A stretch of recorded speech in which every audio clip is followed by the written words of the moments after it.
got them all put in finally, huh?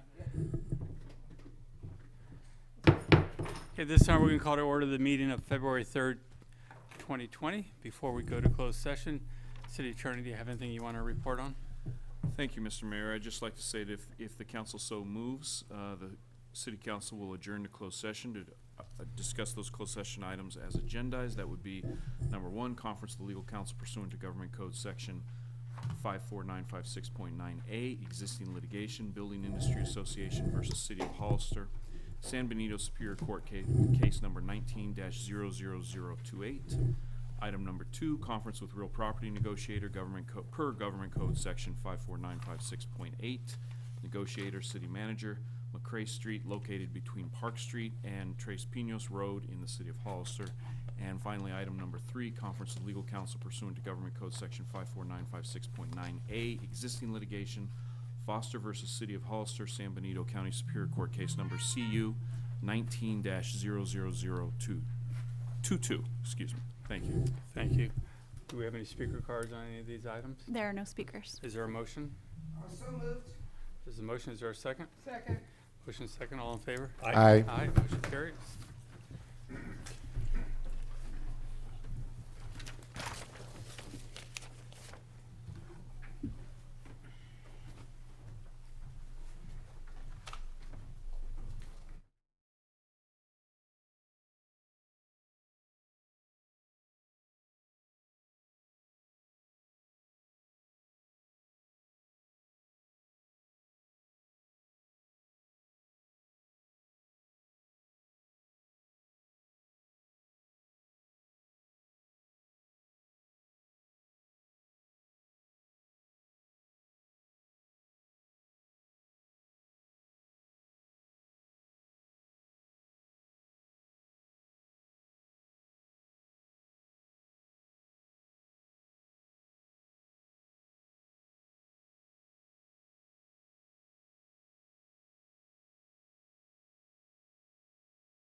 Okay, at this time, we're going to resume the meeting of February 3rd, 2020.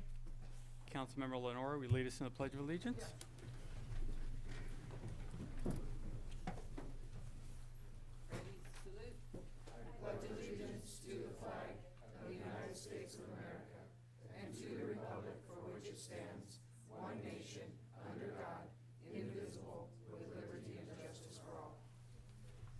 Thank you.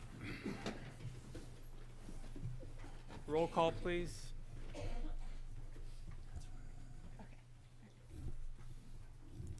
Councilmember Resendez, Present. Vice Mayor Richmond, Mayor Velasquez, Here. Councilmember Spencer, Here. Councilmember Lenore, Interim City Manager Miller, Here. City Attorney Epperson, Here. Interim Police Chief Reynoso. Here.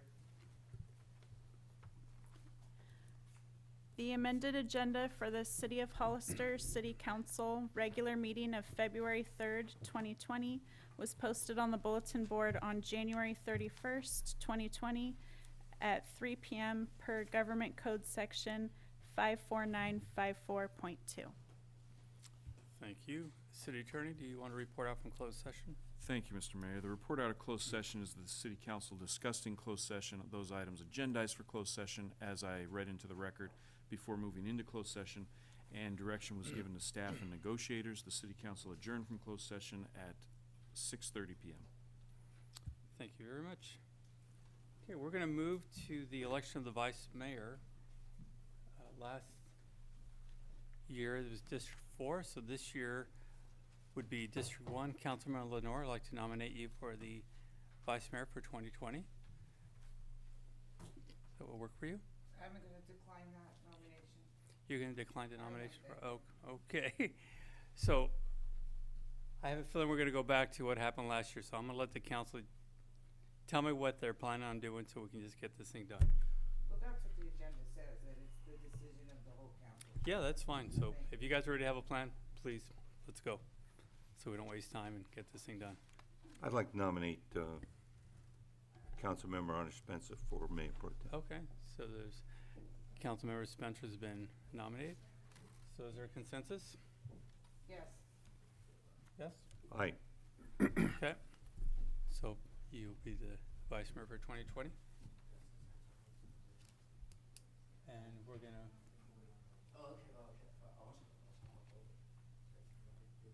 Okay, so council member get to be sworn in.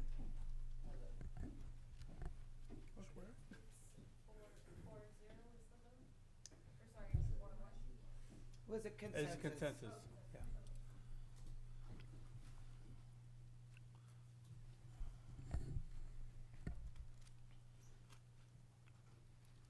So are you gonna be, you gonna do the swearing in?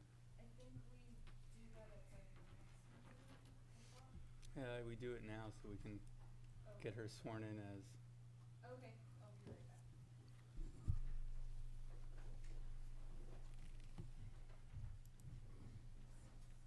How many ideas went through your mind right now about making this thing a little bit more exciting to be at? Sir, What went through my mind right now? Like, how sir, please, don't interrupt the meeting. We've had this conversation so many times.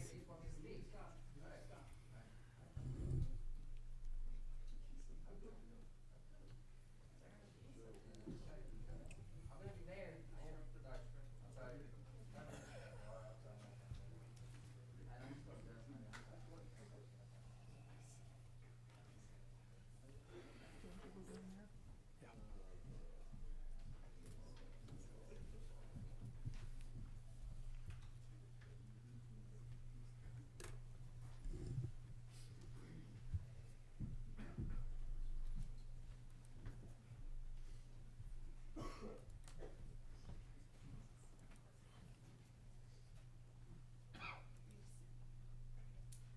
Alright, so raise your right hand and repeat after me. I state your name. I, Honor Spencer, Do solemnly swear do solemnly swear that I will support and defend I will support and defend the Constitution of the United States the Constitution of the United States and the Constitution of the State of California and the Constitution of the State of California against all enemies, against all enemies, foreign and domestic, foreign and domestic, that I will bear true faith and allegiance faith and allegiance to the Constitution of the United States to the Constitution of the United States and the Constitution of the State of California, and the Constitution of the State of California. that I take this obligation freely I take this obligation freely without any mental reservation without any mental reservation or purpose of evasion, or purpose of evasion, and that I will and that I will well and faithfully well and faithfully discharge the duties discharge the duties upon which I am about to enter. upon which I'm about to enter. Congratulations. Thank you. Okay, we're going to move forward with the consent agenda. Are there any items council would like to pull? Is there any items from the public? Not on consent, no. Okay. Is there a motion to approve? I move that we adopt the consent agenda as presented. Second. Approved. There's a motion and a second. All in favor? Aye. Aye. Oh, I thought you were trying to tell me something. No. Okay.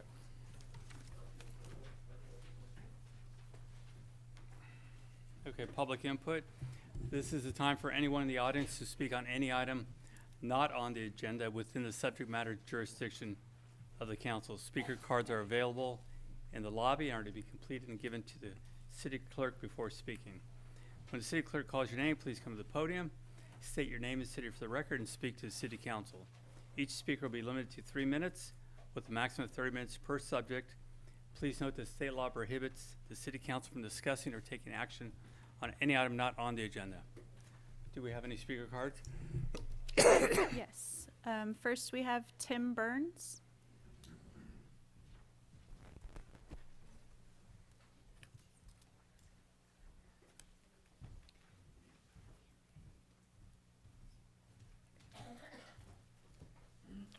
Good evening, City Council.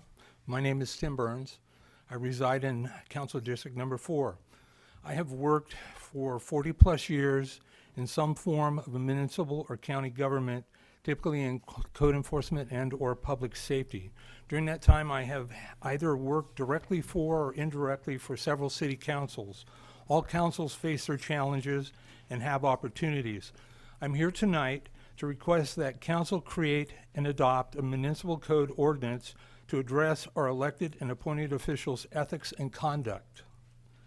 In researching existing ordinances from other jurisdictions, I located a code of ethics and conduct for elected and appointed officials from the city of Belmont, California. I've asked the clerk to provide you with copies, and I believe you have those before you. The city of Belmont is a general law city, as like the city of Hollister.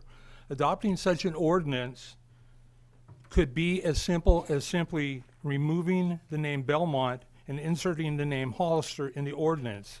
However, I would assume that you would like to put your thumbprint on it and look a little bit at it. It's fairly comprehensive, as you'll see, as you have time to review it at another time. Two of you have expressed an interest in not running for election or re-election, and I would suggest that this may be an opportunity for you to create part of your legacy by moving an ordinance like this forward that would not only impact the conduct of this council, but conduct for councils for years to come. Members in the community have overwhelmingly expressed their desire for this council to move beyond their differences. Adopting an ordinance to regulate this council and future councils' behavior could be a positive next step to turn the page in the council's outcomes and accomplishments moving forward. I want to read one selection from the code, and it simply states the professional personal conduct of members while exercising their office must be beyond reproach and avoid even appearance of impropriety. Members shall refrain from abusive conduct, personal charges, and verbal attacks upon the character or motives of other members of council, boards, committees, commissions, staff, or public. Consequences for habitual violators include reprimand, formal censure, loss of seniority or committee assignments, or other privileges afforded to council, or other sanctions deemed appropriate by council. You might even consider in establishing an ethics commission where consequences for violations could even be stronger where necessary. Either way, there is no need to reinvent the wheel. You have a copy of a working ordinance that has been in existence for several years and been updated as referenced on the ordinance I gave you as well. Please move forward to create and implement such an ordinance. If you need assistance, I'm willing to assist. Thank you. You for your time, council. I appreciate it greatly. Thank you, Tim. Michaela Wenslick.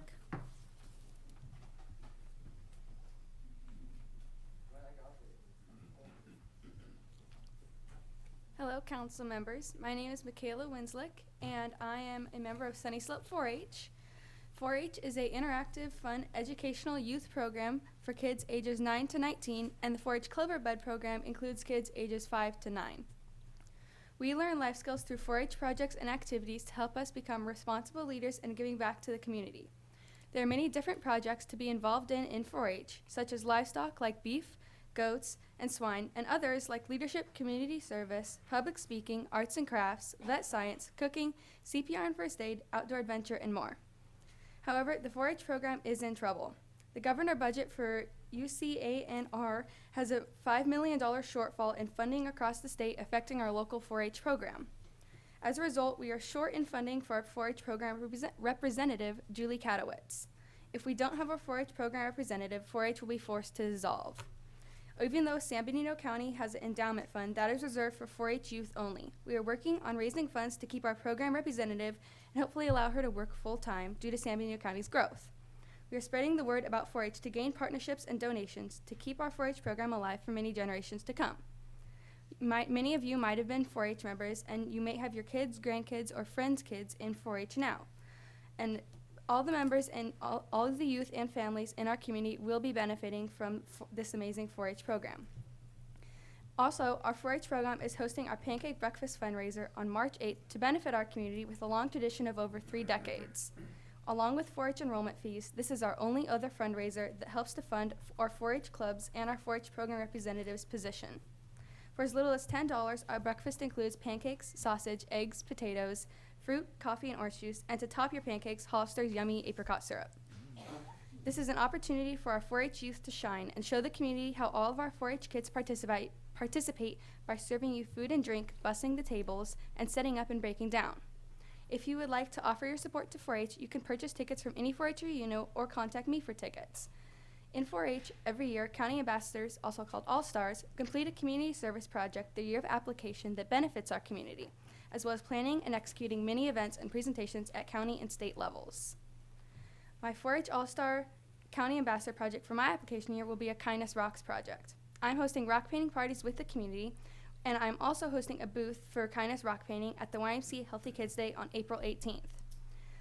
I will have a booth for the community to participate in painting the rocks with colorful drawings and inspiring messages. And after the event, I will leave the rocks around at local businesses, parks, and frequently traveled areas to spread some kindness in our community. I so appreciate the businesses in our community who have donated to and supported my 4-H All-Star project. I hope you will support 4-H, our Pancake Breakfast, my All-Star County Ambassador project to keep 4-H strong for many generations and to come. Thank you so much for having me. Are there any questions? Thank you. Perfect timing. Look at you. Good job.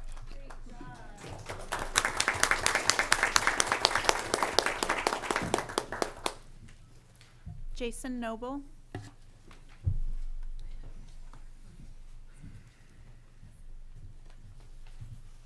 Ms. Winslet is a tough act to follow.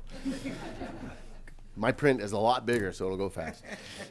Good evening, Mayor and Council members. I represent the principals for 90 Fallon Road, Hollister, approximately 4.27 acres of vacant industrial zone land located at the corner of Fallon Road and Technology Parkway. Currently, the City of Hollister has a zoning overlay in place which prohibits mini storages within 500 feet of San Felipe Road. My clients are requesting the City of Hollister consider an amendment to this policy or an exemption due to the following. The land's front on Fallon Road. There's a buffer of mature landscaping, including 2 rows of trees on opposite sides of Technology Parkway, 2 directional streets, and a landscape median, and a screen-type fence before the property boundary. Thank you for your consideration on this matter. Thank you. Zavon Quesada. If I had a horn, I'd blow it right now. Because that's how important I am. Mr. Zavon. I just want to say something, man. No, we're not going to go through this. We go through this every time. You should give me more than Savon, Clara, you should say, hey, I own the farm, please, I have investors, sir, you can talk to investors we firsthand. need you I to promise help as us mayor, here. I will do things like that, because you are absolutely brilliant. Savon? And you can talk to an investor and actually pitch him an idea, because you are awesome. I wanna Savon, tell you, thank you for do you inspiring have me. something? My name is Zavon, and I'm the future mayor, that's for sure.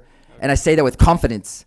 And I say that with the drive, because I will be sitting there. I'm not sitting in that one, and more like the creative director. Because, Mayor, first of all, let me just say something.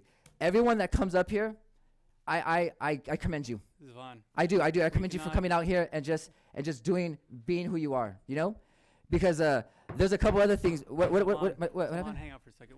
We appreciate you come up here to speak, but you can't. Kmart needs to be a recreation center called Mamba. Okay. For what, perfect. you know, Let's talk Kobe about- Bryant right now, he shared a legacy of helping the youth. If you go inside Kmart and see how big that is, and you buy that property next to it and put basketball courts, our community will get through this little bit. But if we don't and we put a Walmart there, how are you gonna have three Safeway, Nob Hill, grocery outlet? Like, give some space to breathe, to actually get some profits. How are you gonna bring a Walmart here when we need a community center like now? Not to mention a library. We will have, I promise, when I'm mayor, we will have a library, a prestige one. Mayor, I don't know where you've been. Neither do I, because, man, look at our city. It's almost sad. It's not sad because our youth, robotics team, I just, remember that so much. You won that competition. Robotics is the future, Mayor. And you couldn't even take them out to pizza or something, or say, hey, I match you that 5. I promise as mayor, check this out.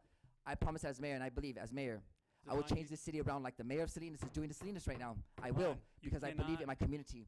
Take me Devon, as you want, but you'll be Devon, seeing me around the community you more. cannot electioneer here at the city Mayor, check this out. hall. I got 3 minutes to speak It's the way just- whatever I want no, about, you- right? you Doesn't can't- have to be no. on the agenda. The agenda is a joke. Come on, we're meeting Devon. every 2 weeks to meet that. When we go to city council meetings, when I'm mayor, they're gonna be interactive. They're gonna be in a way where we're sharing ideas with each other to help prevent things happening. We're not talking about preventing or nothing. We're talking about issues of what's happening. Zavon, Like, Zavon, I paint please. every day on the streets, right? I see the youth do more beer runs ever before. And what else are they supposed to do but meet at McDonald's and Burger King playgrounds for their Fine. friends to come? Come on, we need a community have center these like now. conversations We over and turn that Kmart there into a Mamba center and start the trend that's gonna sweep the nation. Remember, Kobe Bryant, bless his soul for sharing what we're gonna bring we're gonna take it with it, because you know why? We are here and we're a community of champions. I walk and I see our youth starting yoga, the robotics team, it's here. How are we accommodating them? We're at the core of our city. We are building a great city, is the moves we're making to take it there. You don't believe the things I'm saying? Look at Salinas and the mayor there. When he speaks about Salinas, he's passionate. He's just built the mural, redid the Steinbeck Center. Then he brought in to one of the biggest skate parks in the nation. He's on fire. Salinas gets a nightlife that they can have. Thank you very much, Zavon. Monterey better hold on. But Thank that, you. ugh. Thank you very much. You'll see me around the Thank you. Savon.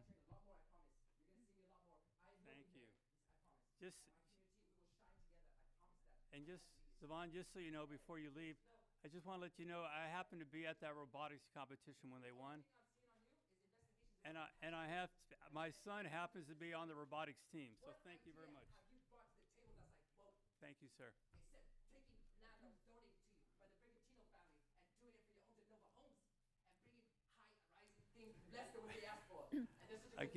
Again, Zavon, we asked you to come here and speak, not to come here in an electioneer. Virginia Hernandez.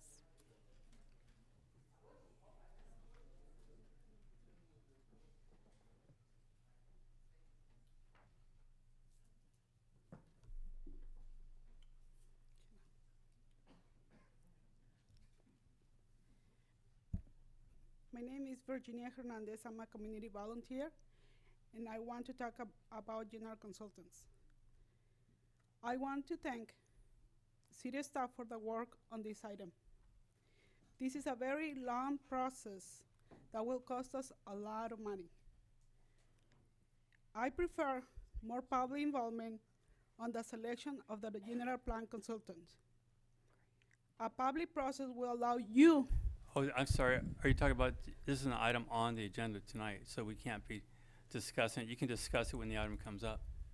Oh, when she called me now, so I thought it was Okay. my time, because this guy. So you just the gotta let's- identify that conversation in the, Which item is item 2? F2. it? F2. Okay. Okay, I'll be back. no problem. There are no more speakers. Okay, we're gonna move to D1, City Manager's Report. We do have another. We did get one more general Okay. public. It's Elia Salinas. No, that's for F2. Sorry. Oh, okay. Thanks. No more speakers. Thank you. Nothing to report? Okay. Training conferences, D2. That's for everybody or? Oh, Yeah. staff. Yes. Thank you. Yellow paint everywhere here. Good evening, council members. Paul Da Silva, City IT Director. I just want to report that along with the city clerk's office and a few other staff members, myself and Eric Estrada from IT, we spent 3 days over at the county with emergency operations, learning about emergency operations and having that discussion with Cal OES, and that's pretty much it. Thank you. I would like to report that myself and another staff member attended the California Society of Municipal Finance Officers annual conference, and my department heads will be glad to know that I brought some good stuff back to talk to them tomorrow about. Thank you. Thank you. Is that it? Who? Did you have one? Mr. Mayor, members of the council, last month we had one of our sergeants, Matt Weiss, attended the Sherman Block SLI training. It's session number 3. It's a law enforcement leadership institute. Our detective Thomas Torres attended the sexual assault course put on by Post. Officer Stacy Esqueda attended the radar LiDAR certification course, so she's going to be certified now to enforce with radar. Our other detective, Aurelio Malgoza, got to be trained under the sexual offender registry. Actually, both of them did, with the new SB 384 requirement for changes that have been made for that law. And our record supervisor, Valerie Reyna, myself, and Lieutenant Olson attended the LCW Public Sector Employment Law Conference in San Francisco. And Officer Pompa also received certification for LiDAR and radar. That's it for January. Thank you. Question, what's LiDAR, is that laser?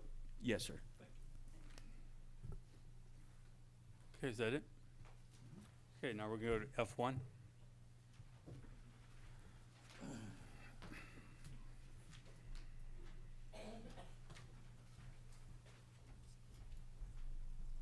Good evening, Council. I just wanted to check in and see if you had any questions regarding the item specifically or anything else that I can help with. Any questions from council? Do we have any speaker cards? There are no speakers. Okay, is there a motion? I move that we adopt resolution number 2020-16, authorizing the submittal of an application to the California Department of Housing and Community Development for funding under SB2 Planning Grants Program. Okay, so the motion, is there a second? Second. Motion second, all in favor? Aye.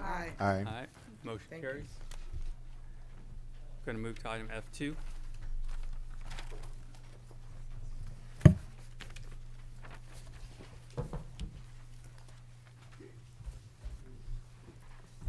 Thank you, Mr. Mayor. Members of the City Council, good evening. Abraham Prado, Planning Manager with the Development Services Department. The item before you this evening is a consideration for the adoption of a resolution to award a contract to PlaceWorks, Inc. by approving the professional services agreement by and between the City of Hollister and PlaceWorks for the preparation of a general plan update and for the preparation of the corresponding environmental impact report pursuant to the California Environmental Quality Act, and in doing so, approve a supplemental appropriation in the amount of $700,000. The City of Hollister is the lead agency for the general plan update. PlaceWorks, Inc. would serve as a consultant to the lead agency, and they will ensure that the preparation of the general plan and the EIR are prepared in accordance with state law while incorporating the vision of the community as well as goals, policies, and implementation measures. As you know, the current City of Hollister's general plan was adopted in 2005 and is to be in effect until the end of 2023. On November 5th, 2019, the city received 3 proposals for the general plan update. All 3 firms were invited for interviews. The interviews took place on December 10th, 2019, and PlaceWorks Inc. was selected as the preferred consultant.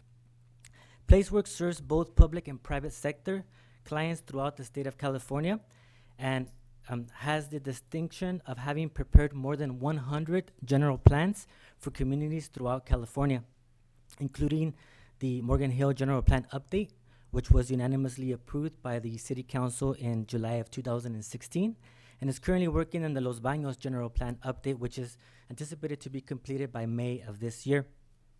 18 of the general plans prepared by PlaceWorks have won awards at the local and state level from the American Planning Association. The principal in charge of the update of the general plan from PlaceWorks is Mr. David Early. Mr. Early has a master's degree in both architecture and city planning and is a member of the American Institute of Certified Planners, AICP, and a member of the Leadership in Energy and Environmental Design LEAD. Mr. Early is renowned throughout California as an expert on smart growth and sustainable development with works in the fields of comprehensive planning, plan implementation, public participation, urban design, transportation, and environmental review. His work spans diverse fields such as downtown revitalization, transit-oriented development, bicycle planning, greenhouse gas reduction, and agricultural preservation. Mr. Early is an expert facilitator, and he has helped numerous groups achieve consensus on difficult development and conservation issues.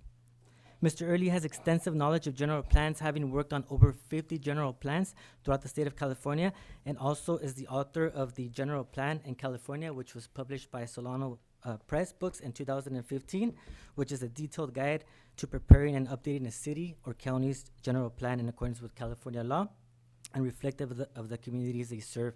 Mr. Early also teaches a class on general plan preparation at the University of California, Davis Extension. Mr. Early will have a core team of assistants and experts at PlaceWorks that will help with the preparation of the general plan update. He has submitted a few slides as part of your packet, and without further ado, if it's okay with the council, we will have Mr. Early come up and present to you the slides that were provided into your packets. Mr. Early?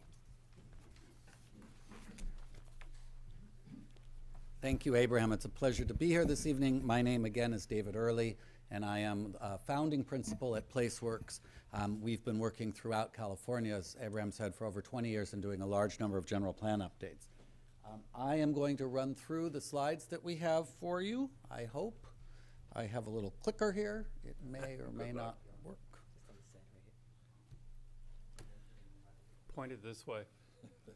It has to be on. That's a good thing. There we go. Look at that.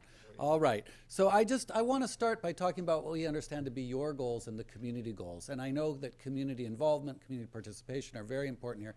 I want to underscore from the outset our commitment to involving the community throughout this process.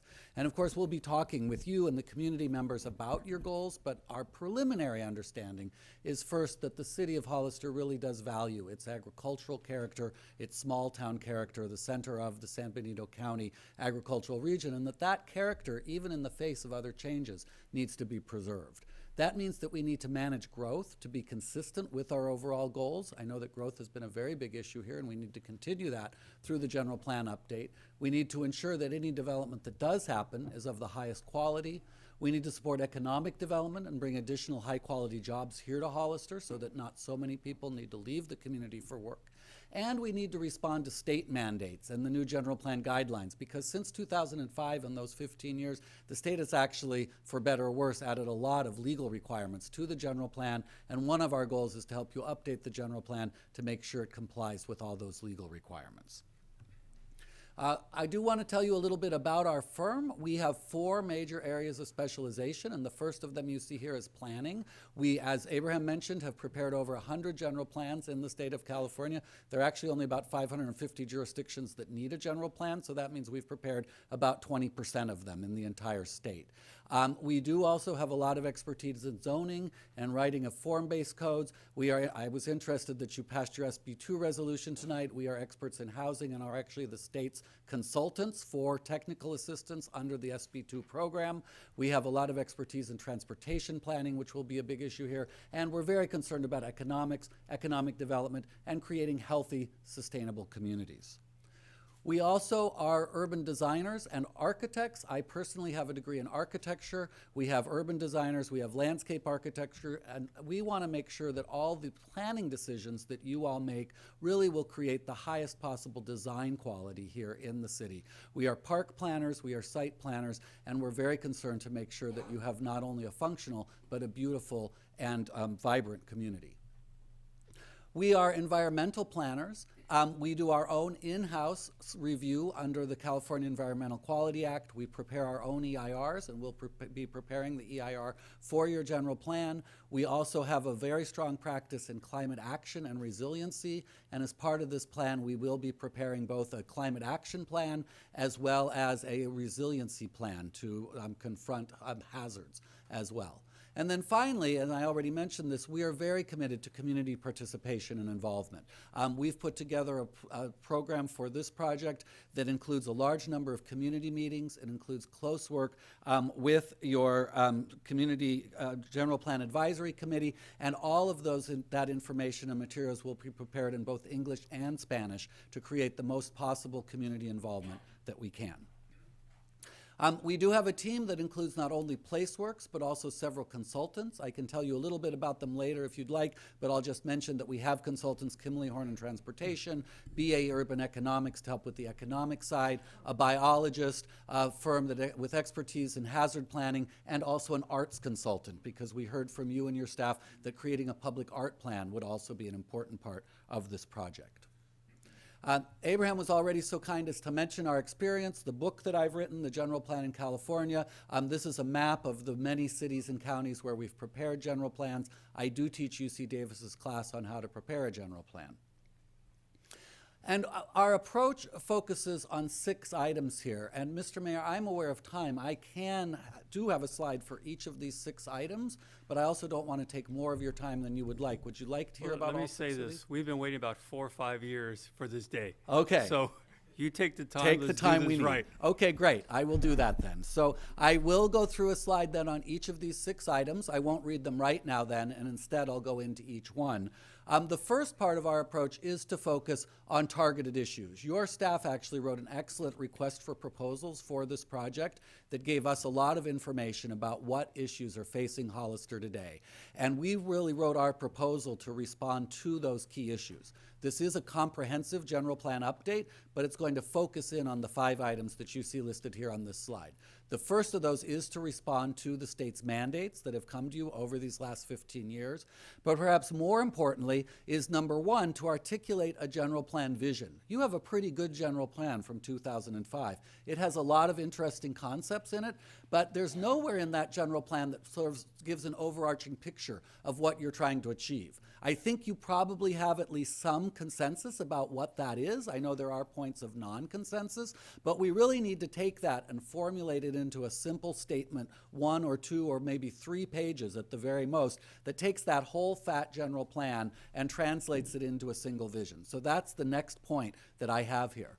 The next is to consider growth management. I know you've had some strong debates about the appropriate way to go about growth management. I think there's a consensus that you need to manage growth here in town, but we'll need to work with you as to exactly how that should happen. And we'll need to do that in the face of new state law that I think you know that as of January 1st, there's actually new state law that actually limits your ability to do certain kinds of growth management. So we'll be working with you on that as well. We are aware, of course, also of your special planning areas. You already have 4 of them. Staff has told us that you might add 3 more. They're shown on this map here. The 4 existing ones are the ones in colored blobs. The black circles are 3 additional areas. We'll be doing detailed planning and detailed urban design for each of those 7 areas. And finally, we'll be working with you closely on issues about annexations and changes to what we call the sphere of influence, the SOI. And we'll be working with you to understand, are there areas that are appropriate to annex in order to either preserve additional ag and open space under city jurisdiction, or to accommodate future growth.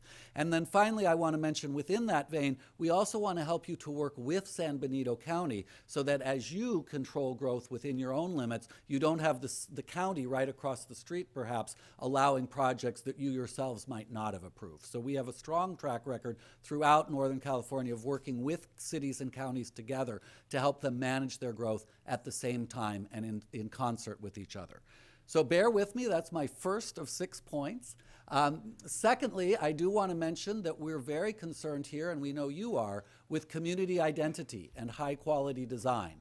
Particularly the downtown area and the areas immediately adjacent to the downtown are beautiful areas. They're rich in history, they're rich in architectural character, they're rich in modern cultural character, and we need to make sure that we do everything we can to preserve those areas, enhance them, and allow other portions of Hollister to move forward and take on the wonderful characteristics that those historic areas already have. So we'll be working very closely with you on that set of issues.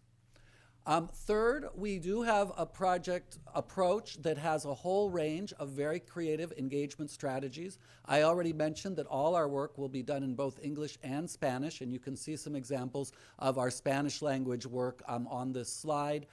We will be creating a website. We will be creating interactive exercises that people can do on the web, that they can do on their handheld devices or cell phones. They'll be able to go out into the field and provide input to us remotely or from their own homes. And then we will also have a series of workshops and community pop-up events where we'll be going out to local events within the community to be sure that we're really hearing from all aspects of the community to find out what issues are important to all your residents as you put together this general plan. We will be working very strongly with you on economic development. We know that many people here in Hollister need to commute out of the city to go to work. We want to try and change that. We will be working with an economist, BAE Urban Economics, who's worked with us in a number of similar communities, and we work hand in hand together on the land use side and on the economic side to find ways to bring additional jobs and additional economic development to our client cities. And you can see here a list of 6 items that we think really do have a lot of promise. Making the downtown a better, stronger place, working in your northern industrial area, working around the airport, which we see as a resource that's really somewhat tapped, but really has a lot more potential. Making Hollister even more of an agricultural center than it already is, bringing in additional tourism, and also looking at cannabis as a sub-industry within the agricultural industry. We believe that all of these warrant study. There may not be consensus in favor of all of them at this time, but we want to make sure that we leave no stone unturned as we look at ways to bring additional economic development to Hollister. I also want to mention circulation and compliance with the new state law, SB 743. We'll be looking at a number of issues about transportation because obviously transportation, particularly getting in and out of Hollister. I came in with all the traffic tonight from the Bay Area. I know exactly what that commute is like. We need to really be considering how do we deal with our transportation issues. We'll be working with you to create what we call complete streets, that is streets that accommodate not only cars, but also pedestrians, bicycles, transit, and so forth. We'll be looking at safe routes to school to get our children to school in ways that does not create additional traffic and instead really emphasizes safety.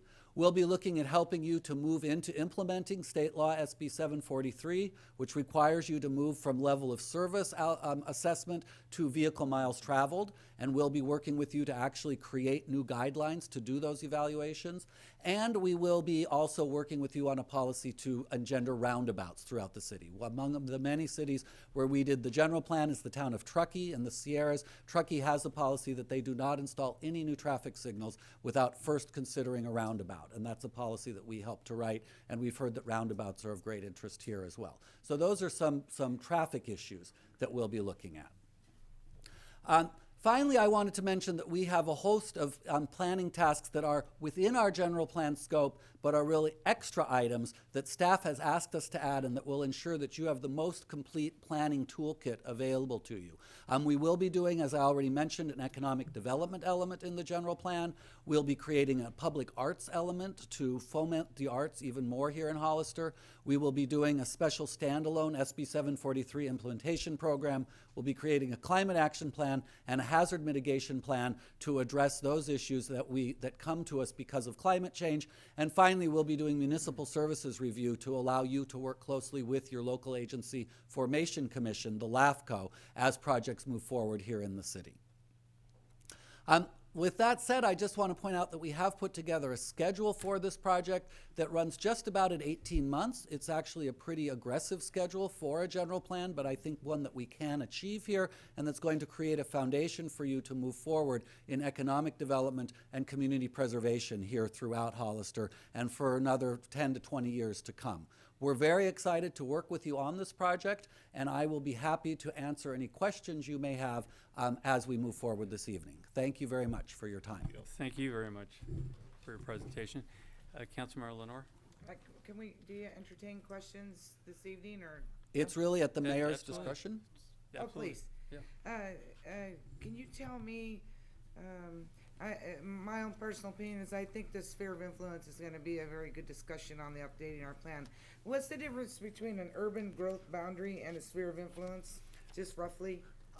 Well, I could really get into the weeds on this. Well, I've been in planning for a really long Yeah, time, so I'll so understand. the sphere of influence is mandated by state law, and according to the state law, it is the area that you think would be your ultimate boundary after annexations. I know what it is. Okay. Yeah.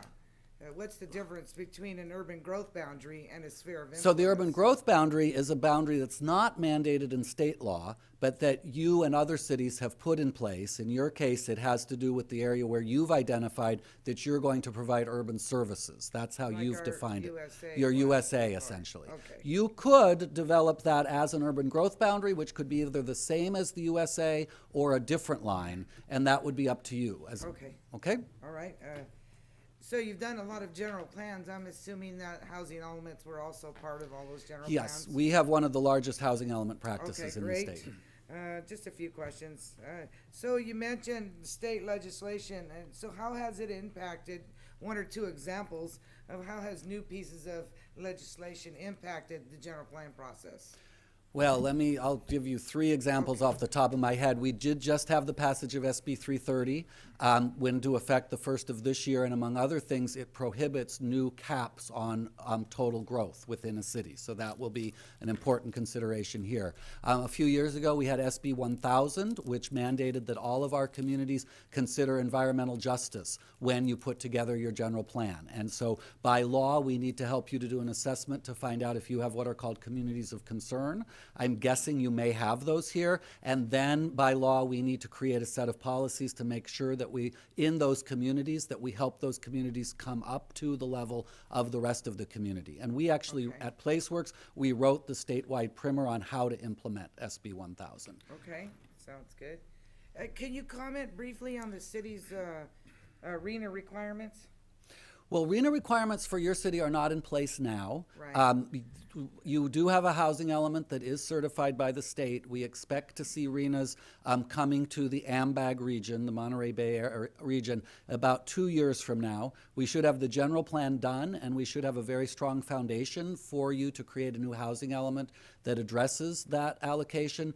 For your information, statewide, the allocations coming this round compared to the previous round are running 2 to 3 times as big as in the previous round. So we don't know, of course, in the AMBAG region, but that's been the sort of precedent in other parts of the state. And then the final question I have is what kind of strategies can be used to meet the RENA, needs for a predominantly built-out city? Like, is it up?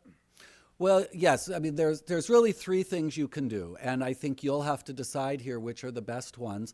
I think the one that you all will likely find most palatable is what we call infill. As you drive around town, not looking beyond the edges of town, but there are a number of sites that are currently either vacant or underdeveloped. And without going way up, I think you can identify a large number of sites that you can put additional development on those infill sites and meet your RENA. In addition to that, you can in some areas go up, and I know, for instance, you've had an idea to build a building right here downtown that was a few stories taller than other development. Maybe that's a thing to look at, and then one can look at expansion at the edges as well, and that may be less palatable for at least part of the community. We'll look at all three of those as we move forward in this plan.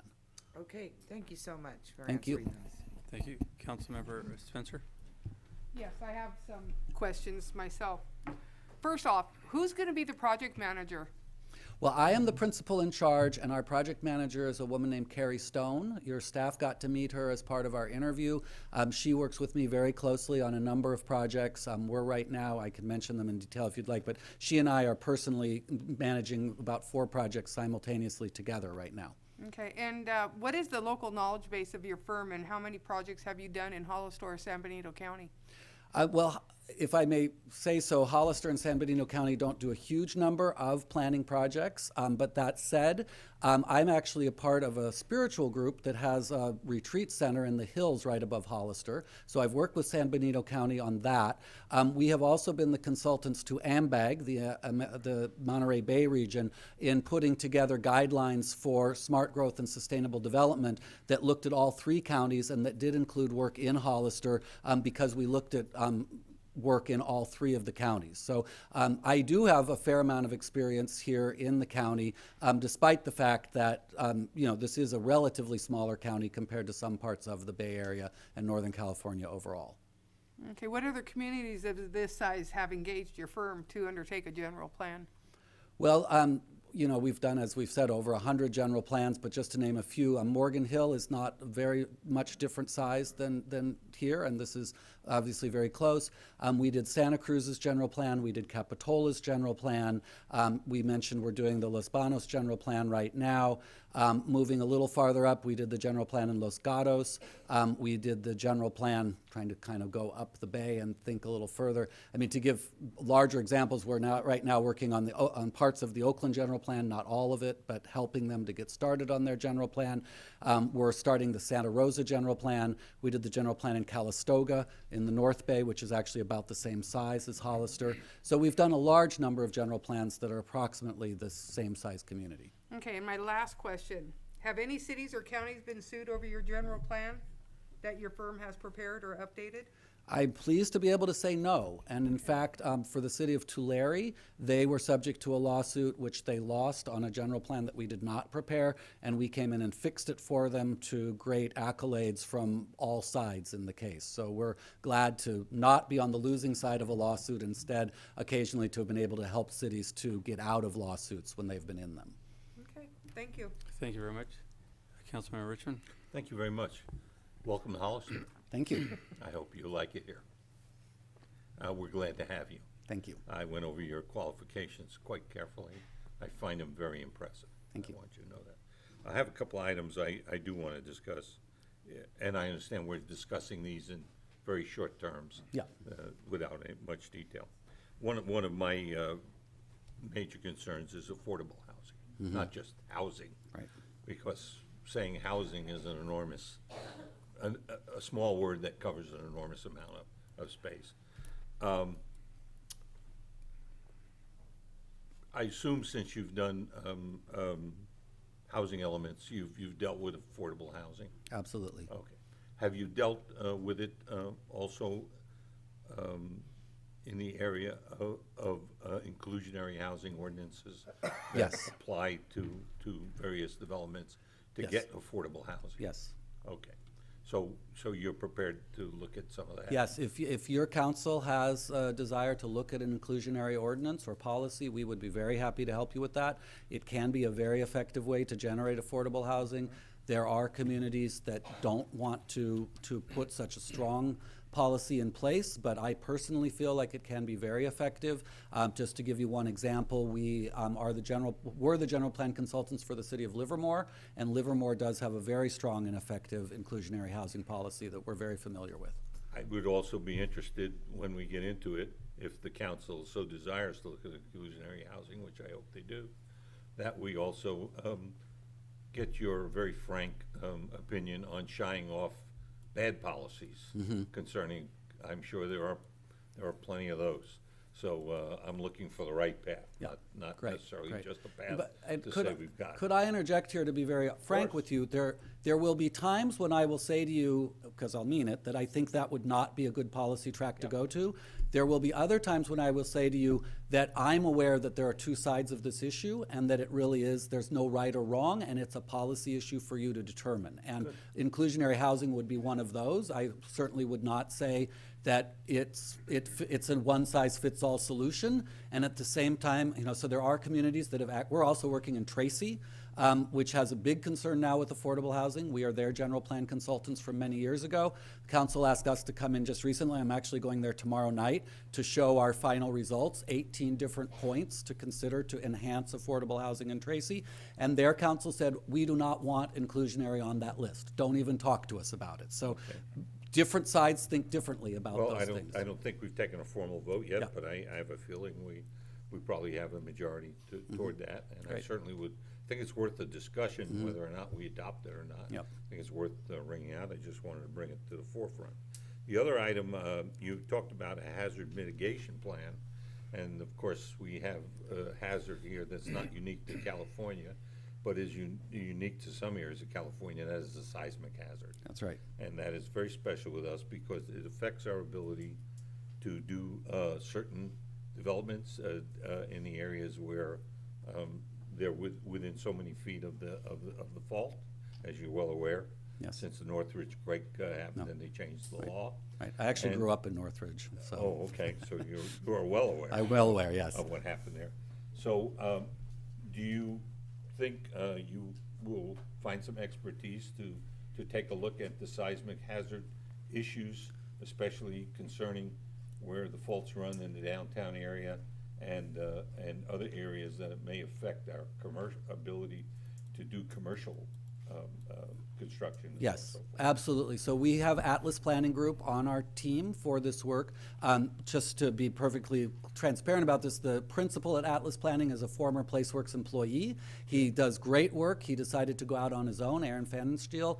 He is, I think, really one of the 2 or 3 people statewide who's one of the best hazard mitigation planners that the state has. And we were very sorry to see him leave us, but he did have the capacity to create his own company. But we're very happy to still be able to use him as a sub-consultant. Well, I'll close my remarks by saying that I have an enormous amount of faith in our staff, in the planning department and development staff, and they were very impressed with your presentation and very impressed with your qualifications. And I believe I can see why, and I hope we get to do good work together. Thank you.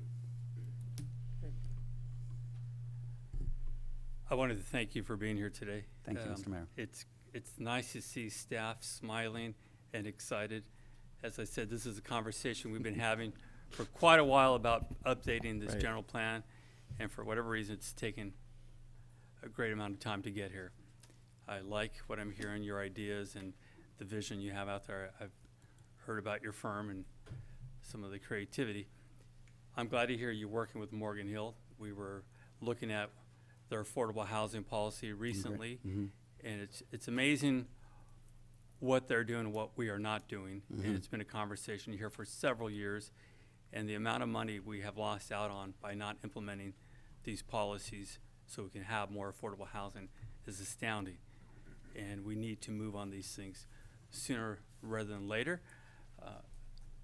The community input is a critical component of making this a success. And it's something that I think the public has been screaming out for quite a while, of listening to them, creating new ideas rather than just going with what has been done in the past and doing it over and over again. So I'm excited. I think this is a chance for us to get started. I like that your timeline is aggressive, and I'm sure the community is going to be excited about participating. I know the staff is ready to get working on this and moving as quickly as possible. So Great. thank you for being here Thank you. tonight, and Thank thank you. you for your presentation. You're welcome. I'll take a seat, but just so you know, I am available. If there are public comments or other questions from you, I Sure. can come back Thank up. you. Thank you. Okay. Do we have public comments? Yes. Virginia Hernandez.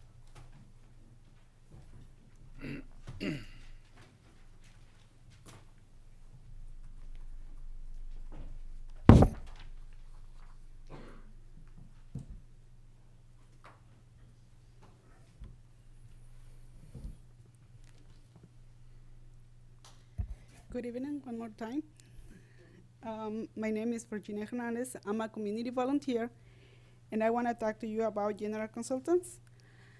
I want to thank city staff for all the work on this item. It is a very long process. Will cost us a lot of money. I prefer more public involvement in I prefer more public involvement on the selection of the general plan consultant. A public process will allow you, me, and the public an opportunity to ask the consultants questions before you make a selection. The county made a mistake, and they have to change consultants because they could not do the work that was needed. So let's take our time and do it right and get the public involved. Thank you. Thank you. Elias Salinas.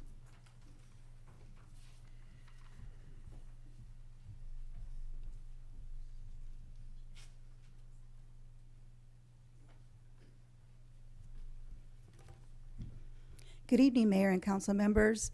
And that was a very impressive presentation and very well thought out.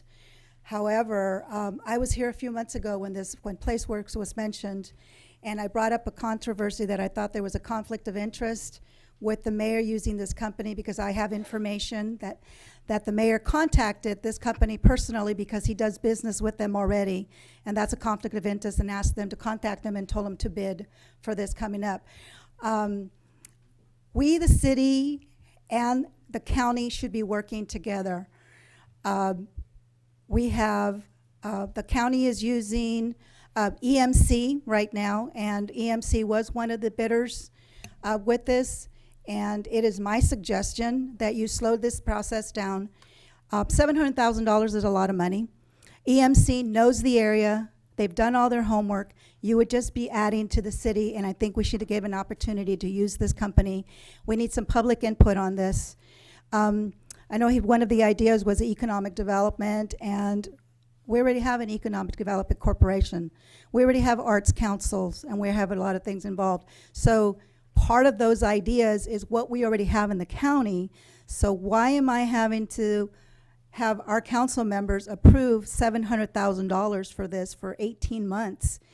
You have the opportunity to give sworn peace officers raises and hire more police officers so that they don't leave this city. And you turn them down, and those are the people that we depend upon.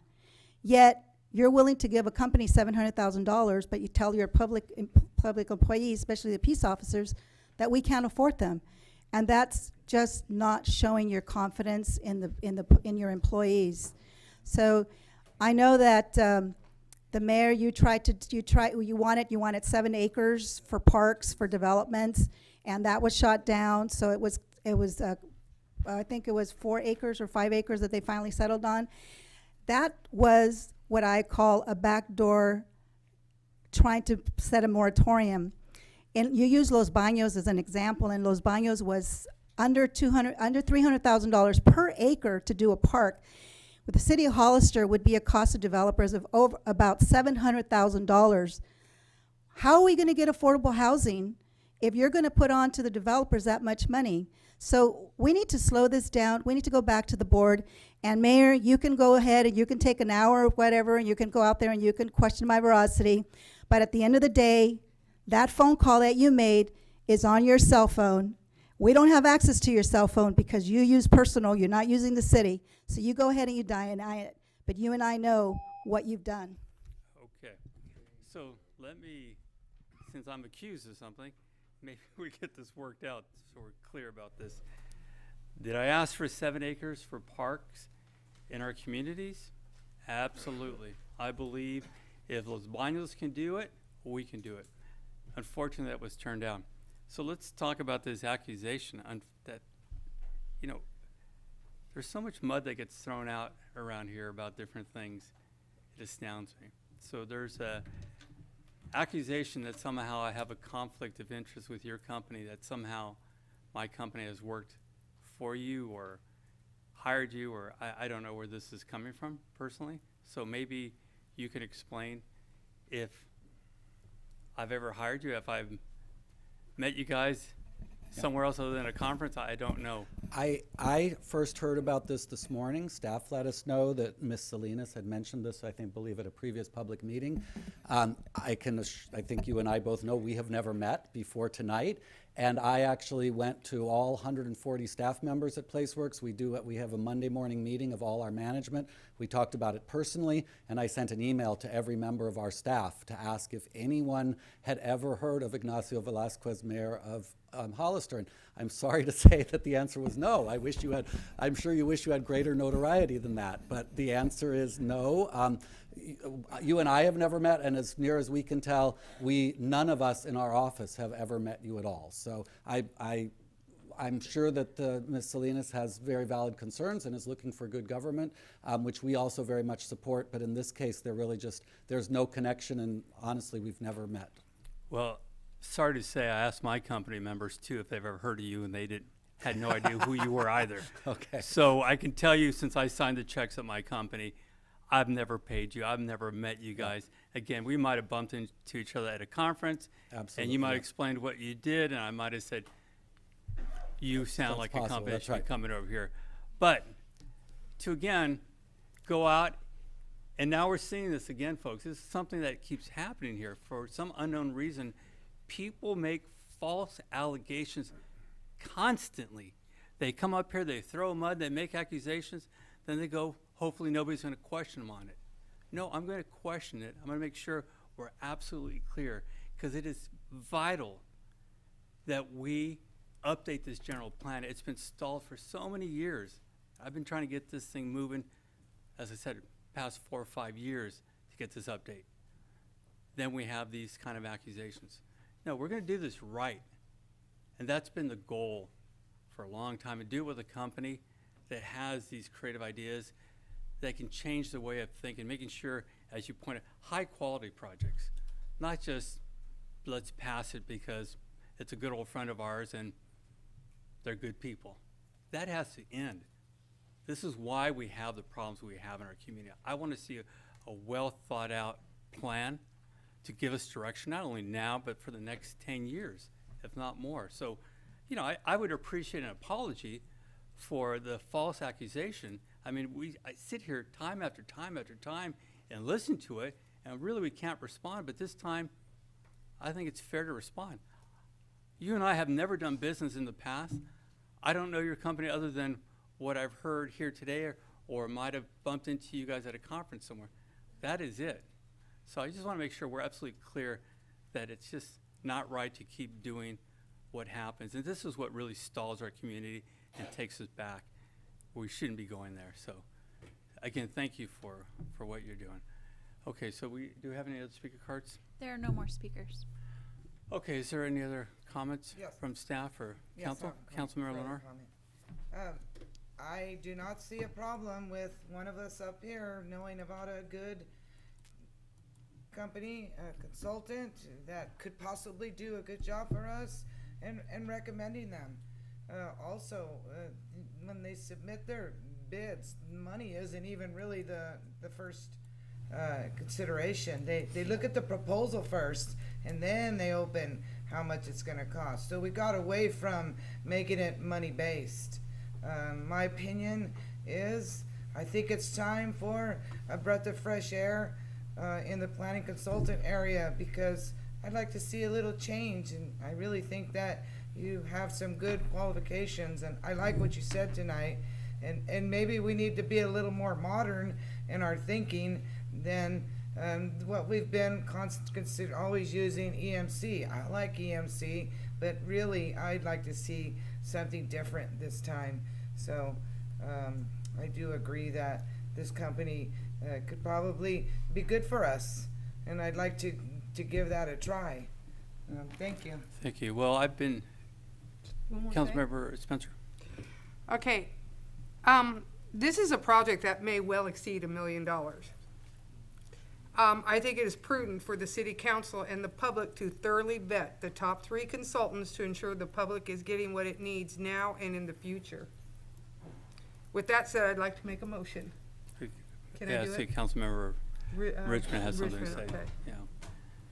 Councilmember Richmond? Thank you. Just for clarification for the public, so they get the right numbers. This is not a $700,000 project. This is actually a $1.4 million project. The $700,000 is only for this phase of the project. I wish we could get a general plan update for $700,000. It would be a bargain, okay? Maybe $1.4 million is a bargain, I don't know. I'm not in the general plan business, but I have to be honest with you. People have professional reputations. I don't know the gentleman. We've also never met. I do think a lot of accusations get thrown around. The mayor made a big deal out of it, and that's okay with me. Of course, saying people are just giving projects to their friends is also an accusation. I hope you all realize that. I don't give any projects to my friends. I don't have any friends. It's that simple. Okay? I have acquaintances, and I like my acquaintances. But no one gets a project from me because of my friends. So there's no truth to that either. But that's how accusations happen. One accusation happens followed by another accusation. We go on. We've been doing this forever. We can do it forever and a day if we have to. I believe that professional reputation is important. Experience is important. These folks, although I don't know them, obviously have a good professional reputation. They have gads of experience. I don't know, there's no other word for it. Will they suit us? Well, we won't know till we're in it hip deep. But I think the proposal will do everything in Spanish. The proposal to get out and talk to the residents, have a lot of public meetings. And I know everybody proposes that, are as impressive as anybody else's. And once again, when push comes to shove on this, by the way, I should reveal that I've had some ex parte discussions with the MC, and I like them. They're friends of mine. If I had friends, they would be friends of mine. But the truth of the matter is, I think these folks are well qualified, and I do trust the staff. Okay? After all, they do the work. We get all the credit and all the blame. We sit up here like we're running the place, but the truth of the matter is that the city manager runs the place and the staff does all the work. And they do it most of the time when we're home and asleep. So I'm going to trust the staff on this, and that way I get to blame them if it doesn't work out all right. Thank you very much. Okay. Councilmember Sendes? Yeah, I just want to echo a lot of the same sentiment that some of my colleagues are saying up here. The staff has done a phenomenal job involving the public, vetting the different agencies that applied. I want to thank you for building or bringing a different perspective to our city. I want to say that I do appreciate everybody here in Hollister that's working hard. The the Arts Council, the other agencies that are working here. But sometimes we need to go outside of our community to bring in a different, new, fresh perspective so that we can stay with the times, so to speak. I think that your company offers that, and I'm very excited. I also do appreciate the fact that you're going to reach out to the Latino community and that you're going to give them access via their mobile phones and their computers. I think that's highly innovative of you guys, and I'm excited to get that rolling out. I do want to address the accusations that are being made up here by special interests / lobbyists / consultants, whatever you want to call yourselves. I think it's a bit of a slap in the face to the staff, the time, the energy, and all the resources that were put into this process. And I do think that there's a conflict of interest between some council members up here and the relationship of the people that come up here and make those accusations. It's sad, and it needs to stop, because it gives us all a bad name. And sometimes if you think you're winning, you're really losing, and you're hurting the community, and you're hurting your friends up here as well. Thank you. Just again, I wanted to thank staff. This has been a long conversation for many years. I've been pushing on this for this general plan update. So with that, I do want to make the motion to approve resolution number 2020-17. I'll second it. There's a motion and a second. All in favor? Aye. Aye. Against? No. Motion carries 4-1. Thank you very much. Look forward to working with you. Thank you. We're going to report to, move Yes, to students. reports. 7:30. Students, come up and get your stamps. We're going to take a 5-minute break, everyone. Thank you. Almost done. Why-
Okay, we're gonna go to reports from city council members from their committees. G1, Councilmember Lenore. Committees, I didn't have any committee work since the last meeting. Thank you. Vice Mayor Spencer. No reports from me. Okay, Councilmember Richmond. Thank you. Actually, Councilmember Lenore did have committee work since the last meeting, and I'll be happy to report out on that. And so the Revitalization Committee for Downtown met again with the planning staff. We were very happy to do it, and they supplied some very interesting information. And also, we did a quick review of the basic parking availability downtown and how it's laid out. And the staff said they would work on getting some more information for us and perhaps some alternate parking overlays. We haven't made any decisions, but we're making a list of issues that have to be addressed, we believe. And the list keeps getting longer every time we have a meeting. So we haven't started to fix anything yet. We're one of these instant fixes that doesn't work. What we're trying to look to do is get it all together and see which items we could start moving on right away that we know we can do, and which items we have to stack up because one depends on the other. So that was the only committee item I went to. Thank you. Thank you, Councilmember Resendez. Nothing to report. I don't have anything to report this time either. We're going to move to item G2, informational reports from City Council. Councilmember Lenore. Okay, I do have a couple of items.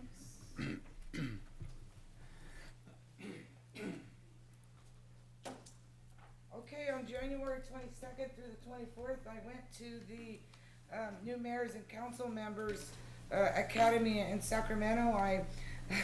I didn't know I was going to be the only one. I still have hopes for us, so I was the only one. I did sit and attend with Mayor Mary Edge from San Juan Bautista, as well as council member Leslie Jordan.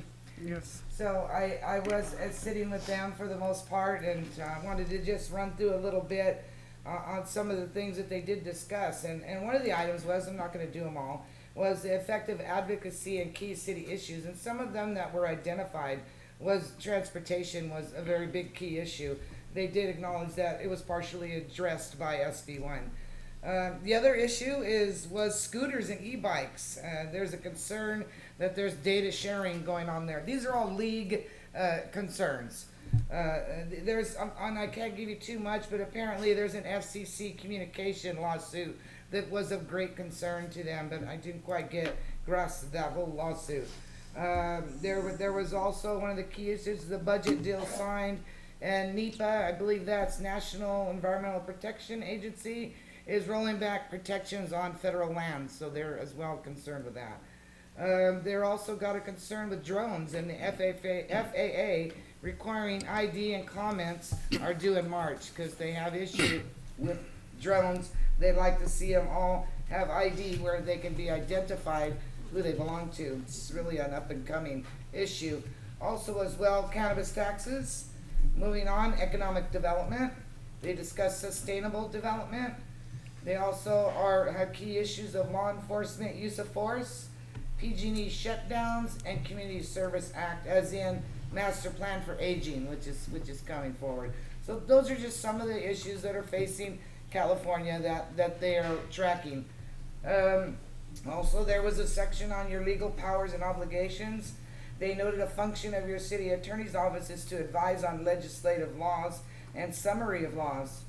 Also, resources such as Public Records Guide and Brown Act guides are available on, and I can't see the website, but it's californiacities.org if you wanted to see Public Resources Guide and the Brown Act Guide.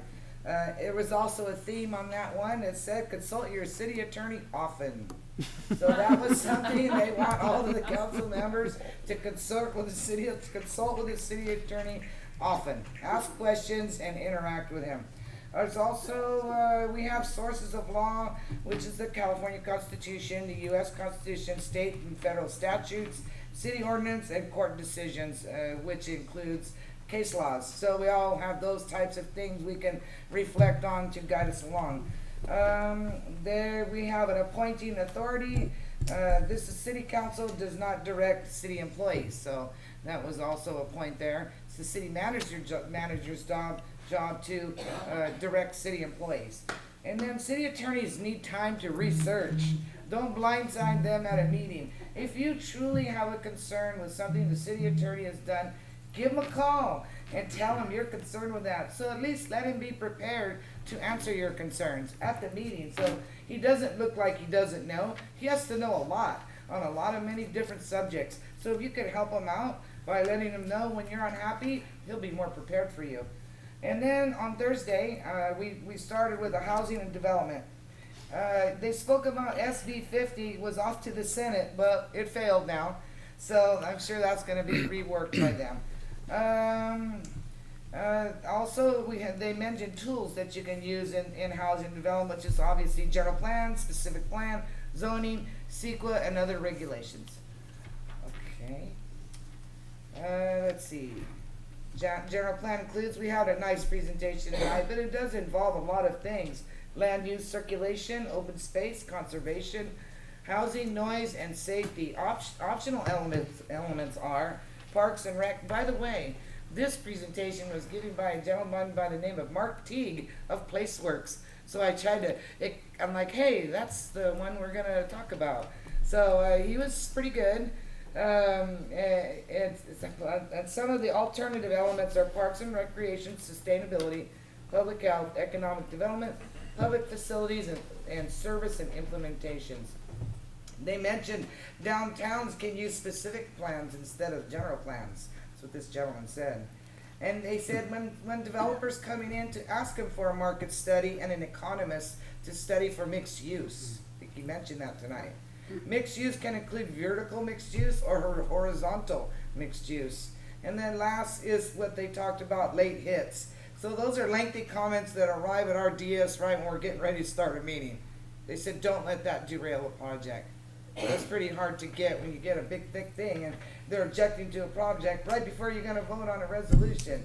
It's really not effective for anybody. And then there was a section about financial responsibilities. We have a financial responsibility to our employees to be competitive but sustainable. We know that we had an over-reliance on RDA. Obligation bonds are risky, they mentioned, and we need to collaborate with each other. Also, actions are identify problems, act to remedy, avoid being blindsided, and add credibility. Let's see, they talked about OPEB, that's other post-employment benefits. They said defined contributions, defined benefits, and length of employee on salary history. This is the formulas they use to get to the amount of your retirement. Pension funding is contribution from employers, employees, and most of it is CalPERS investment. And I've known that for a long time because I read the CalPERS magazine. The bulk of our funding for CalPERS retirees is investment based. And then long-term financial planning combines forecasting with financial strategy. So in closing, some of the top tips for cities: obtain key documents, annual operating budget for city councils, CIP and CAFR, which is comprehensive annual financial report. We should all be familiar with those documents. Develop and use financial policies. I think we have several policies there. Know the difference between overtime versus deferred solutions versus sustainable solutions. Ask hard questions and avoid unattainable, unsustainable programs. So if you're gonna make it a rule, then make sure you can implement it. And that's all I have for that. Thank you. And next I have, sorry, this is one of very particular interest because it was good, and I just got to pull up one thing here so that I can introduce you to the gentleman that spoke to me. I was invited to Economic Development Corporation meeting last week, and yeah, I always come when they call because I'm serious about economic development. So we were introduced to a gentleman by the name of Jason. It's hard for me to read sometimes. We were introduced to a gentleman named Jason Rassador. and he is a director with Hickey and Associates. So Jason has extensive experience working with large corporations, small businesses, and governments on economic development, site selection. This is why we're here. We're here to tell you what they look for when they're selecting a site. Partnership, and then also extensive experience in establishing and maintaining partnerships with private sector and public sectors, researching legislative bills and proposals, economic analysis. So he has a master's degree in public policy and a bachelor's degree in government studies. So he had a lot of knowledge, and he's been doing like 30 years, I think. All right, so what he said that the number one thing a company is looking for when they're looking for a site is labor availability. So they want to know the analytics on that. They're also very concerned with labor costs based on MSAs, labor sheds, and commuters. They want to know about real estate availability and cost. CEQA, he acknowledged, is a big hurdle in California, like no other place. They're concerned about infrastructure, roads, railhead, electrical grid, and wastewater treatment plant. When they're looking to locate somewhere, these are all, and broadband. So they're also looking for that. They're looking at logistics and transportation. They're looking at housing and the cost of housing. And they said that our housing is up 20% over national cost. They look for company and industry specific support. Some of the challenges that San Benito County has is it's located in California. PG&E service territory and the rates. Cost of housing, he had medium in housing at 496. I think it's more like 550. So I don't know which number is right. They also, the challenges for San Benito County is its distance from an international airport. So it's a little bit far away. And then labor sheds, as it results to lack of people. We know we have a large group that leaves every day. They're also factoring in crime and police response time.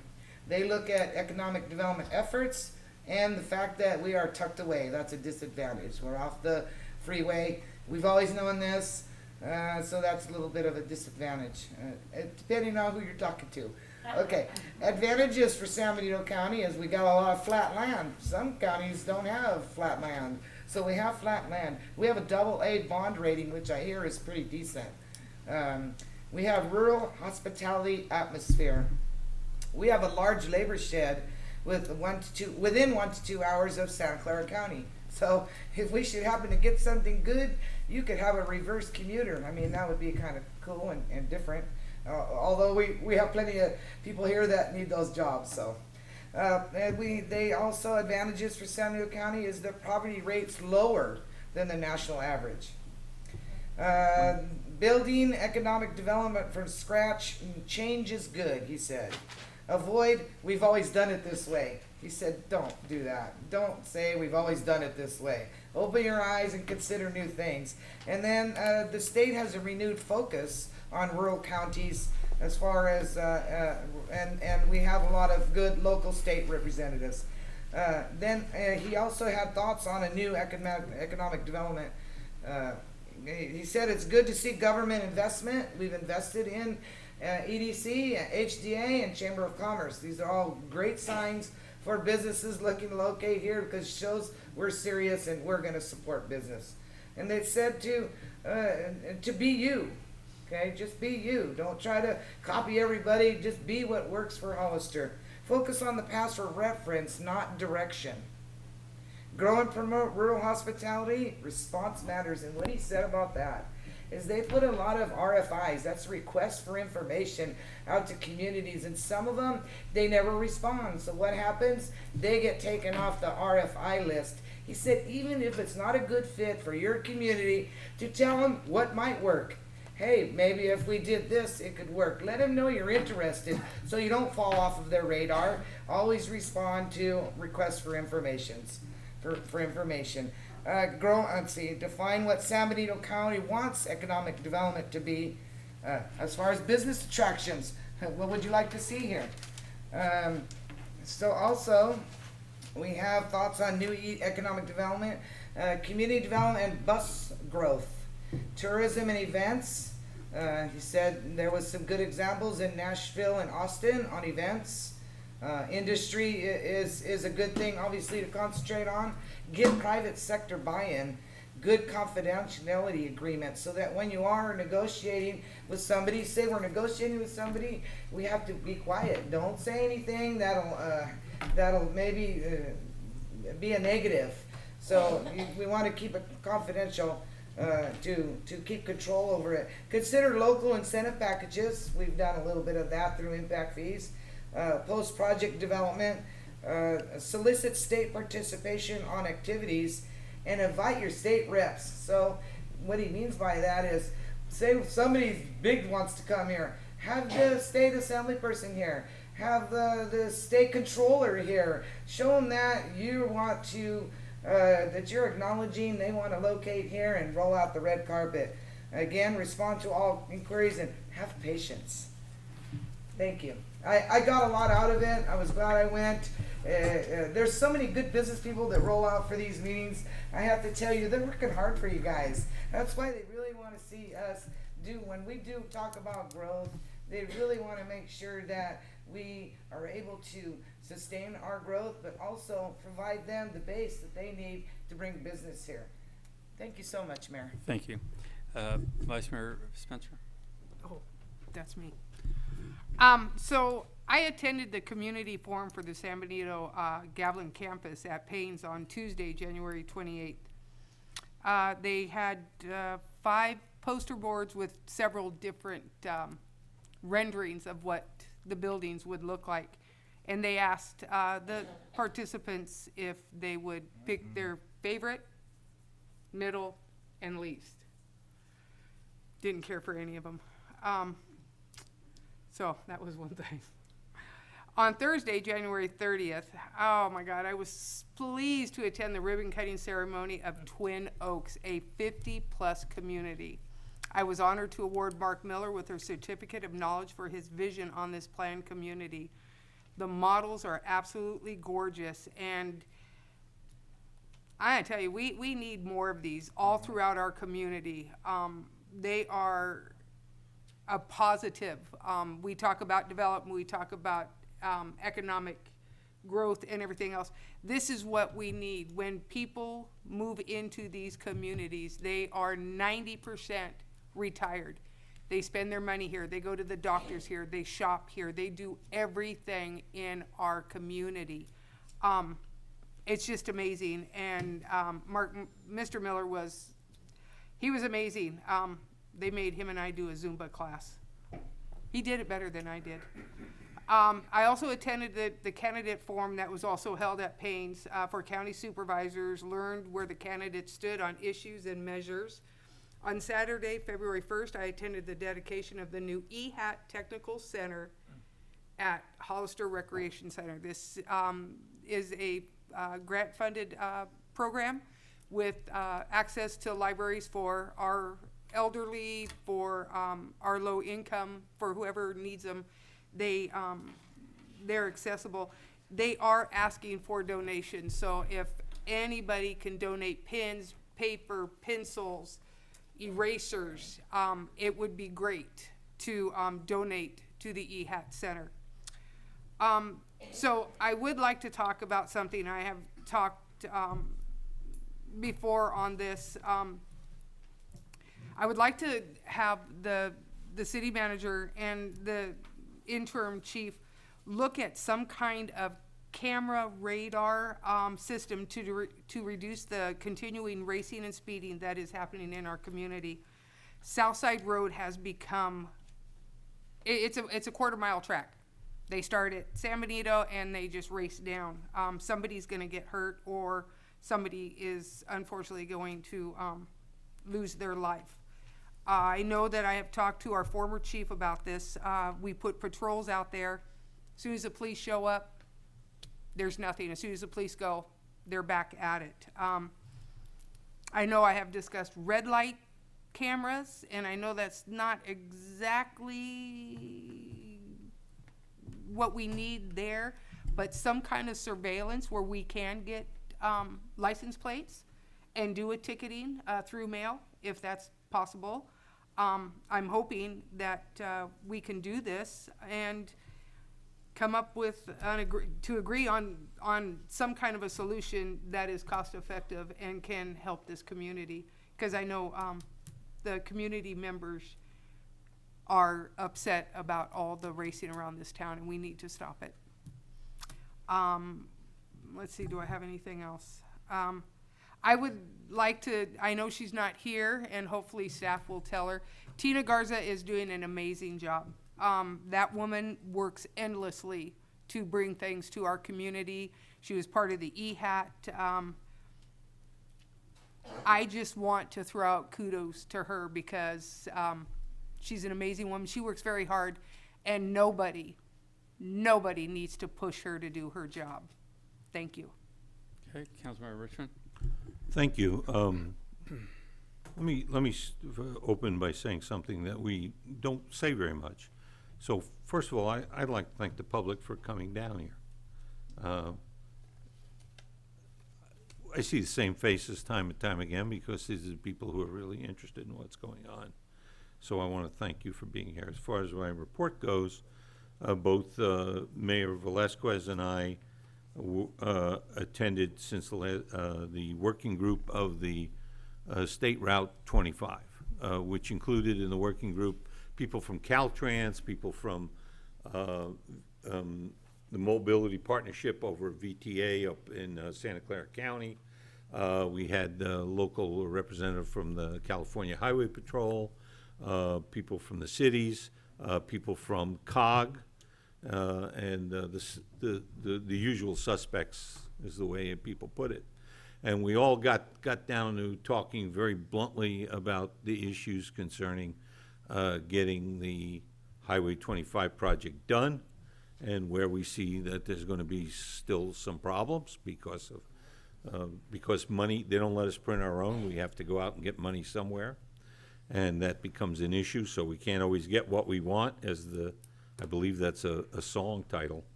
You can't always have what you want. But I will announce, and I don't think it's a secret, as a public meeting. First of all, I'd like to thank Assemblyman Rivas for chairing the meeting.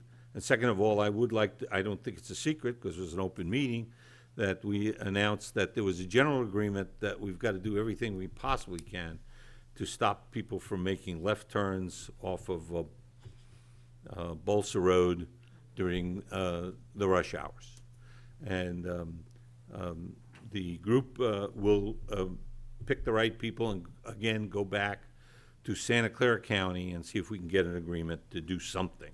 We haven't come up with an answer yet about what to do about it, what the hours might be, whether we're going to put concrete out there, keep people from making the turn. But I think there was a general agreement. Is that a fair thing to say, Mr. Mayor? There was a general agreement that we want to stop that left turn off Bolsa Road. Okay? Yeah, everybody knew that, and we're going to see what we can do about it. Other than that, we talked about where to make the best investment to get the thing moving quickly. I think it was very productive. It was a very productive meeting. Everybody talked frankly about their problems. Some of the problems have to do with the famous, the money's here and you can't move it over there without special permission, or you can't move it over there because it came in under this program and you can't do that. Now, this is just a function of the way the government works. Those of you who've been doing this for a while know that a lot of times money goes in under a certain program and it has to be used for that program. If it doesn't get used for that program, then essentially in many cases you wind up giving it back, unless you can find something else that they're willing to accept. So that is basically my major meeting, and that's my major report. Thank you. Thank you. Councilmember Resendez? Just a quick few things. I was just wondering where we're at with the flavored tobacco ban. I believe that was supposed to come back at the first meeting in March. Was that what the schedule was? Do you recall? That's right. Yeah, I believe that's the case, Councilmember Resendez. All right. And then the other thing was the sign ad hoc ordinance. Sign ordinance, sorry. Yes, that actually was referred to me, and I don't know that we've placed a date on for that to come back, but it should be very soon. Okay, and then the last thing, since Brian's in the room, we had a meeting for Central Avenue to talk about traffic calming. I think it might have been raining. It was super cold. There was probably a couple other things going on that night, so we had a very low attendance. We had decided to go back and do some more outreach to the community members that are going to be affected there, because this was like the final meeting as far as what type of mitigations we were going to implement as far as slowing down the traffic on Central. So I'm just wondering if we've gotten around to doing some outreach to the community members out there. And if not, then when can we expect that? Because I'm pretty excited to bring that back to the council. I think it was a very good, well thought out process by planning and by our consultants for planning. And I'm looking forward to continuing that to address other issues throughout the community. Just so you know, Councilmember Resendez, we are working with Kimley Horn on coming up with a Survey Monkey, in which we'd like to send out to the community, and also talk to you about having one more face-to-face meeting with everyone before we kind of finalize the plans to bring before the council. We're probably gonna have to try to figure out a date that's good for people, and maybe even move it a little bit further into the evening if people get home at 7 o'clock sometime. So that's the next steps is formalizing that Survey Monkey, sending that out, and then having one more last meeting with the community. Perfect. And then also at that meeting we've been talking about this, the public art aspect. We're looking at doing like some crosswalks that kind of identify or kind of like, bring some type of ownership of the community, of that neighborhood. And I did remember that we put in for a grant, so we had made mention that possibly could be the pilot for the grant. And we wanted to reach out to like the children at Calaveras School to see if they can come up with some general drawings or concepts. That way that community there is coming up with the concepts, and then we could just tie it into the grant and we can pilot it out there off of Central. Those are great ideas. Yeah, it's the Bloomberg grant was something that we applied for. We received funding, but we need to follow up with them to see what the next steps are in terms of figuring out where the public art's going to go in the community. So we did receive the grant? Yeah. How much is it? Do you know? It's up to 25,000. I think we had like 20,000, I believe, but I'll double check that. Perfect. So. I don't know if we can talk about this now or put it on the next for another meeting, but I'd like to reach out to the children at Calaveras School to have them come up with some general concepts or drawings that we can implement public art on that side of town. Okay. Thank you. Is that it? Thank you. Yesterday we had an incident where we have a issue in our community. 2 residents were confirmed to have the coronavirus, and I want to thank Supervisors Jaime de la Cruz and Mark Medina for calling me as soon as they found out about it. I in turn called our city manager to get more information about what was going on. It's important when these things happen to get factual information to the public. Unfortunately, right away, the rumor mill was going and false information was getting out about what's going on. So I want to make sure the public is clear about what happened. A gentleman in our community visited China, came back. As he came back through San Francisco airport, they did check him to make sure, as they did with all passengers, that he was all right, not showing any symptoms of the virus. He passed through, but as he passed, they gave him a card that said, basically, if you start experiencing any of these symptoms, please call your local health department immediately. The following morning, as he woke up, he did feel some of these symptoms and called our local health department. They immediately went into action. They were working with CDC to make sure how to handle it. They self-isolated, so they did not leave their home from the time they got back from the airport. The wife eventually ended up catching it also. So they never left their home. CDC and our local health department were monitoring their condition constantly to make sure that they were all right and that it did not spread anywhere. So I want to make sure that's clear to the public that they did not go shopping for their groceries or anything else. They never left the house. All that was being brought to them. The conference was last night because that's when it was finally confirmed that it was a coronavirus. Later last night, their condition worsened and they were transported to another facility in the Bay Area that has more specialized equipment. They were transported in a specialized ambulance to make sure, again, this does not spread anywhere. So it's very important for all of us to understand what's going on.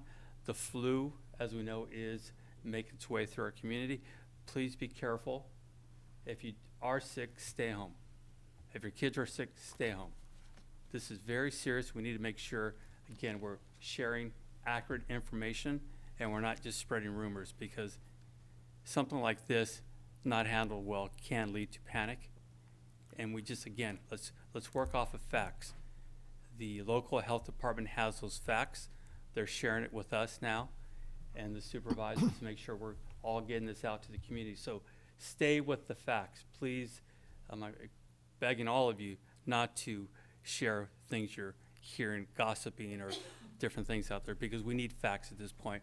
Let's pray that their condition improves, and we'll be updating everybody as we get more information. So just want to make sure the community knew what exactly is going on.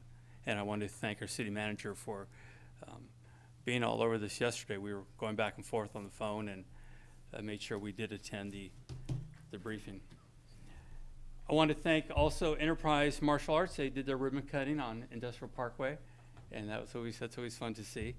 And Councilmember Richmond brought up the Highway 25. So, you know, again, we need facts out there, folks, because I'm hearing people out there now saying, well, if I was in office, this would be done in 2 years. I'd have it done with my own tractors. Let me tell you.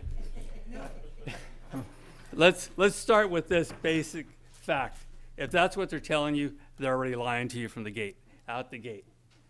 It's going to take 2 years once we understand where the route's going to be, just to do the environmental study. Just for the study. Then we have to go into purchasing land rights and so on. Another couple of years. Design work, another couple of years. Actual work, a couple of years. We're looking at 6 to 8 years minimum. So if you hear I'll get it done for you in 2 years, call them out, make sure we're not spreading those rumors either. It doesn't help us here. We have to do that right also. Mr. Richmond brought up the Balsa left turn, something we've been working on for 2 years to try to restrict left turns at the Balsa. We're very close to having an agreement now. Caltrans is working with VTA or Santa Clara County to come to an understanding so we can figure out a way to shut that down. So we're making progress, but it takes time. Just stopping a left turn is taking 2 years. Give you an idea of reality. All right, that's all I have. City Manager? I don't have anything to report, just see if you want me to bring with the general plan coming forward. Do you want us to look at overlay zones, like Mr. Noble brought it forward, like the North Gateway overlay zone? Do you want us to bring those forward, just kind of look at them before we get too far into the general plan to see if they apply and council agrees with them? You know, I think we want to take their recommendations, what they're looking at, what they're asking for, and start from that, rather than us telling them where to start. Let's hear what they have to say. It's in my district, and I do want to look at that for some type of exception. So we need to bring it back for discussion. Okay. Well, it's an empty lot. We can't discuss it. I do want to discuss it at a next available meeting. Is that all you have? Yeah, that's it. City Attorney? Thank you. No report, Mr. Mayor. Chief? Mr. Mayor, members of the council, this last Saturday at the animal shelter, they had their first pity party for pit bull adoptions. It was open on Saturday. We had some people there, and adopted 2 of the pit bulls were adopted. There were some wonderful dogs there. They were all would make great pets, and we still have several of them there if anybody's interested, if they missed the event.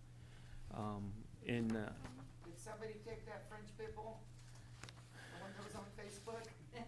I don't know which one. There was this gray one that was adorable, but I'm not. And speaking about He's waiting the- for you. Go ahead. Speaking about the animal shelter, our statistics came out for January. We're slightly a little lower than December. Our save rate is at 68% for the month of January. Unfortunately, December, as you know, was 89%. It was a really good month. 89% of the animals that came in left alive, adopted, or rescue. And they're doing a fantastic job trying to reduce the number of animals that are euthanized.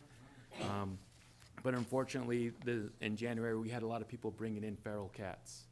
They capture them and bring them in, and if they're already too old or too feral, there's not much we can do. We're reaching out to the feral cat rescues as well, and seeing if they can take them. Apparently, they're full or they're not responding, but they're doing a great job. It's a lot better than it used to be as far as our save rate. So I just wanted to share that, and that's all I have.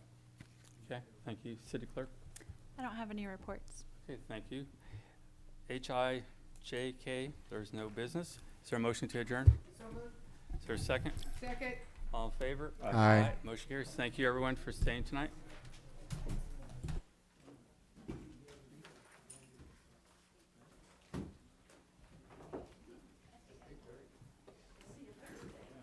Okay, I'm gonna maybe get to the campground this week. Got one more meeting